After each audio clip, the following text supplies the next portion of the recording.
নমস্কার সকলকে, কেমন আছেন আপনারা সবাই? আমার চ্যানেলে আপনাদেরকে স্বাগত জানাই। আজ আপনাদের সাথে শেয়ার করব একদম অনুষ্ঠান বাড়ি স্টাইলে পটল চিংড়ির recipe. Step by step follow করে আপনারা অবশ্যই বাড়িতে ট্রাই করে আমাকে জানাবেন আপনারা ঠিক কতটা প্রশংসা পেলেন। চলুন শুরু করা যাক। এখানে আমি 250 গ্রাম চিংড়ি মাছ নিয়েছি। মাছের উপরের আস্তরণ ফেলে দিয়ে ভালোভাবে পরিষ্কার করে ধুয়ে নিয়েছি।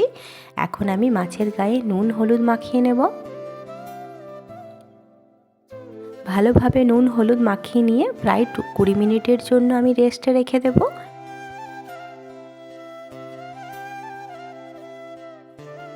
এই সময় আমি ঠিক মাঝারি সাইজ করে আলু এবং পটলগুলি কেটে নেব। এখন একটি গ্রাইন্ডিং জারে আমি নেব 5টি কাজু বাদাম, কিছুটা নারকেল এবং 1 চামচ পোস্ত দিয়ে একটি ফাইন পেস্ট বানিয়ে রাখব। এখন পটল চিংড়ির জন্য সমস্ত উপকরণ যেমন পেঁয়াজ কুচি, কাঁচা লঙ্কা কুচি, কাঁচা লঙ্কার পেস্ট, আদা রসুনের পেস্ট, একটি মাঝারি সাইজের টমেটো পেস্ট এবং নারকেল, কাজু বাদাম এবং পোস্তের পেস্ট রেডি করে রাখলাম। এখন কড়াইতে দিয়ে দেবো সামান্য সর্ষের তেল। তেল ভালো করে গরম হয়ে গেলে আমি চিংড়ি মাছগুলো ভেজে নেব। মনে রাখবেন, চিংড়ি মাছ কিন্তু একদমই বেশি ভাজা যাবে না, ম্যাক্সিমাম 15 to 20 সেকেন্ড। এর থেকে বেশি ভাজলে মাছগুলো একদম রাবারি হয়ে যাবে, যেটা খেতে একদমই ভালো লাগবে না।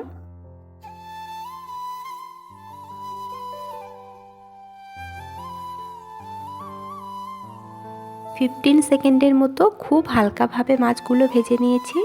এখন মাছগুলো তুলে নিয়ে ওই কড়াইতেই দিয়ে দেব সর্ষের তেল।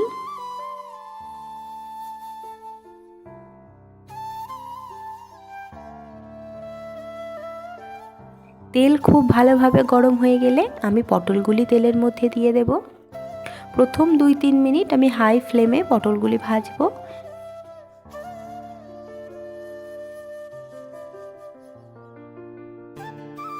দুই 3 মিনিট পর আমি এর মধ্যে দেব পরিমাণ মতো হলুদ এবং পরিমাণ মতো নুন। এরপর মিডিয়াম টু হাই ফ্লেমে আমি পটলগুলি খুব ভালোভাবে ভেজে নেব।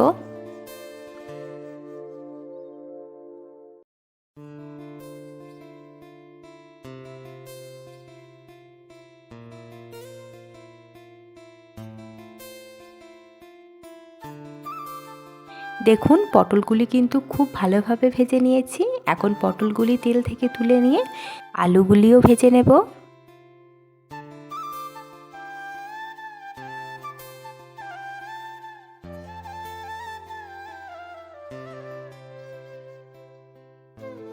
আলুর মধ্যে আমি দিয়ে দেব পরিমাণ মতো নুন এবং পরিমাণ মতো হলুদ।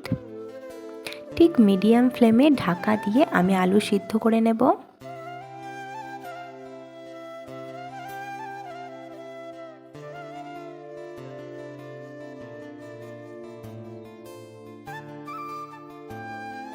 যখন দেখবেন 70%-এর মতো আলু সিদ্ধ হয়ে গেছে এবং আলুর উপরেও একটা সুন্দর কালার চলে এসছে, তাহলেই বুঝবেন আলু একদম ভাজা হয়ে গেছে। এখন আলুগুলি তুলে নিয়ে মেন রান্নাটি শুরু করব। এখন আমি তেলের মধ্যে দিয়ে দিচ্ছি একটি তেজপাতা, একটি শুকনো লঙ্কা, 2টি ছোট এলাচ, 2টি লবঙ্গ, একটি দারুচিনি।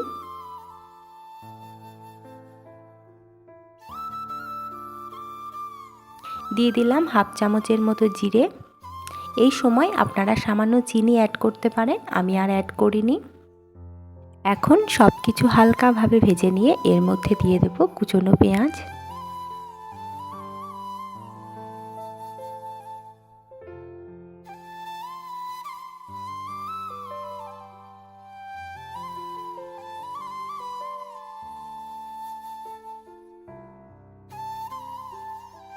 পেঁয়াজ খুব ভালোভাবে ভাজা হয়ে গেলে এর মধ্যে দিয়ে দেব আদা রসুনের পেস্ট এবং কাঁচা লঙ্কার পেস্ট।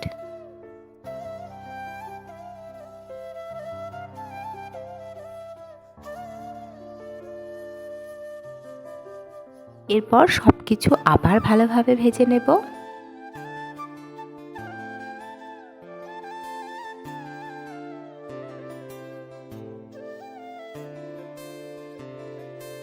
এখন আমি অ্যাড করব হাফ চামচ ধনে গুঁড়ো, হাফ চামচ জিরের গুঁড়ো, হাফ চামচ গোলমরিচের গুঁড়ো, পরিমাণ মতো হলুদ এবং পরিমাণ মতো নুন।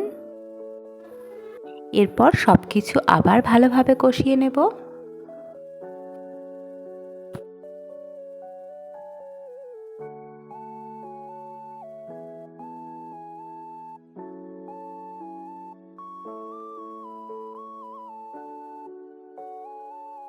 মশলা থেকে তেল ছেড়ে এলে এর মধ্যে আমি টমেটো পেস্ট অ্যাড করব।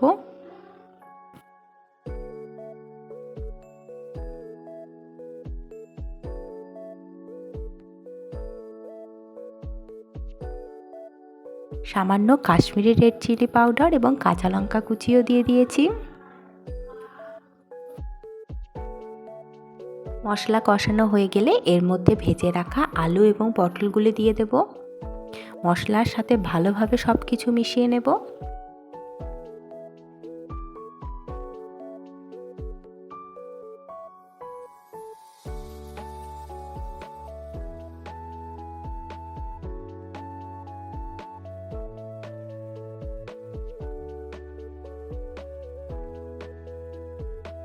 দুই তিন মিনিট পর আমি এর মধ্যে ভেজে রাখা চিংড়ি মাছগুলো অ্যাড করে দেব এবং সব কিছু আবারও ভালোভাবে মিশিয়ে নিয়ে পরিমাণ মতো গরম জল অ্যাড করে দেব।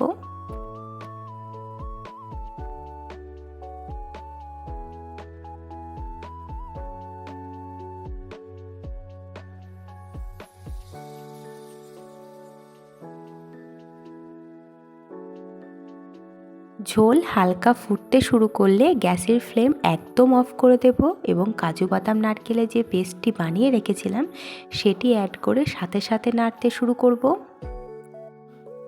অনেকেই এই পেস্টটি মশলা কষানোর সময় অ্যাড করে থাকে, কিন্তু আমি এটি এখনই অ্যাড করেছি। আমার মনে হয়েছে এই পেস্টটি এখন অ্যাড করার ফলে এই রেসিপির স্বাদ এক অন্য মাত্রা পেয়ে গেছে। আপনারা অবশ্যই একবার এইভাবে ট্রাই করে দেখবেন। এখন আমি হাফ চামচের মতো ভাজা মশলা অ্যাড করলাম, যেটা রেসিপি আমার চ্যানেলে অলরেডি দেওয়া রয়েছে। খুব সহজভাবে আপনাদের সাথে পটল চিংড়ির রেসিপি শেয়ার করেছি।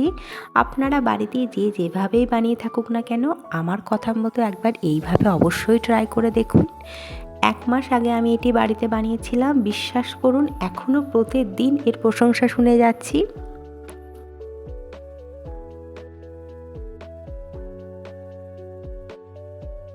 একদম শেষে আমি 1 চামচের মতো ঘি অ্যাড করলাম। এই রেসিপিটি যদি আপনাদের কাছে ভালো লেগে থাকে আমাকে অবশ্যই কমেন্ট সেকশনে জানাবেন। চ্যানেলে নতুন হলে চ্যানেলটিকে সাবস্ক্রাইব করবেন, লাইক কমেন্ট শেয়ার করে আমার পাশে থাকবেন। আবার আপনাদের সাথে কোনো দুর্দান্ত স্বাদের রেসিপি সহজভাবে শেয়ার করব। আপনারা সবাই ভালো থাকবেন, সুস্থ থাকবেন, সাবধানে থাকবেন। আবার দেখা হবে আপনাদের সাথে নতুন কোনো ভিডিওতে। সকলকে ধন্যবাদ। বাই।